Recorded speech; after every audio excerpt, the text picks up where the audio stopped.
राजसूय यज्ञ में एक शंख रखा गया था कि जिस समय यज्ञ की पूर्णता होगी तो शंख अपने आप बज जाएगा। तो ब्रह्मा जी भी यज्ञ में थे, भगवान शंकर भी थे, बड़े बड़े ऋषि मुनि थे, सबने वहाँ भोग लगाया लेकिन शंख नहीं बजा। तो युधिष्ठिर जी ने भगवान श्री कृष्ण से पूछा, महाराज शंख नहीं बजा। तो उन्होंने कहा अभी यज्ञ पूर्ण नहीं हुआ, किसी अकिंचन महाभागवत ने प्रसाद नहीं पाया। बोले इतने बड़े बड़े सिद्ध ऋषि मुनि आए और उनके प्रसाद पाने से शंख नहीं बजा। अकिंचन भक्त तो कौन ऐसा अकिंचन भक्त रह गया जो राजसूय यज्ञ में निमंत्रण नहीं दिया गया। भगवान ने कहा तुम्हारे द्वारे रोज आते हैं वो। बोले प्रभु ऐसा कौन भक्त है जो रोज दरवाजे आता है और मैंने उसका स्वागत नहीं किया। तो बोले आपके यहाँ झाड़ू लगाने वाला स्वपच वाल्मीकि। बोले प्रभु वो अनन्य भक्त है। बोले महान अनन्य भक्त है और उनके हृदय में भक्ति का अभिमान भी नहीं है। अर्जुन और भीमसेन को भेजा,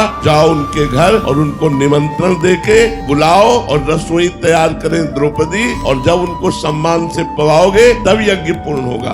स्वपच वाल्मीकि के यहाँ जब अर्जुन और भीम जी गए तो वो रो रहे थे भगवान का नाम जप करते हुए। हाँ भीमसेन ने देखा कि अरे इनको तो कोई जानता ही नहीं कि ऐसे महान भक्त हैं। ये तो एक हाथ में डलिया एक हाथ में झाड़ू लिए दोना पत्तलवा उठाते, लेकिन ऐसे महान भक्त जो इस साष्टांग दंडवत किया। तुम कहा अरे मालिक आप ये क्या कर रहे हो, हम तो आपके नौकर हैं, हम तो आपके द्वारा पोषित हैं। उन्होंने कहा भगवान श्री कृष्ण ने अब आपका रहस्य खोल दिया है, अब आपको निमंत्रण देने आए हैं और आपको। बोले हम तो रोज जूठन पाते हैं, हमें निमंत्रण की क्या जरूरत। बोले नहीं भगवान ने कहा है। भगवान की तरह प्रलय कोप से कहा कि मैं छुप करके आपका भजन करना चाहता हूँ, लेकिन आप प्रकाशित ही करना चाहते हैं। तो यदि आप प्रकाशित करना चाहते हैं तो मैं छुप कैसे सकता हूँ, अवश्य आऊंगा। तो उनको पालकी में बैठाल करके राजसूय यज्ञ में बुलाया गया। द्रौपदी जी ने स्वयं भोजन तैयार किया और जब वो पाने बैठे तो खीर सब्जी दाल कढ़ी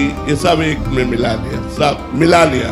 द्रौपदी जी को अच्छा नहीं लगा, पूरी रात अलग अलग व्यंजन बनाती रही। स्वपच वाल्मीकि जी ने पाया लेकिन शंख नहीं बजा। युधिष्ठिर जी ने कहा महाराज आप तो कह रहे थे अकिंचन महाभागवत स्वपच जी जब पालेंगे तो शंख बज जाएगा। बोले शंख तो बज जाएगा लेकिन अपराध हो गया, इनके प्रति किसी ने अपराध कर दिया इसलिए शंख नहीं बजा। किसने किया? तो द्रौपदी जी ने कहा मेरे मन में एक बात आई प्रभु, पूरी रात सुंदर सुंदर पकवान बनाती रही, एक में मिला लिया तो मुझे लगा कोई राजा महाराजा होता तो वो स्वाद जानता, ये क्या जाने स्वाद, इसीलिए एक में मिला लिया, ऐसा मेरे मन में आया। बोले तो वैष्णव अपराध बन गया, वैष्णव में दोष दृष्टि बन गई, इनके चरणों में प्रणाम करो। प्रणाम किया। जे ही द्रौपदी जी ने प्रणाम किया बड़ी जोर से शंख गर्जना होने लगी।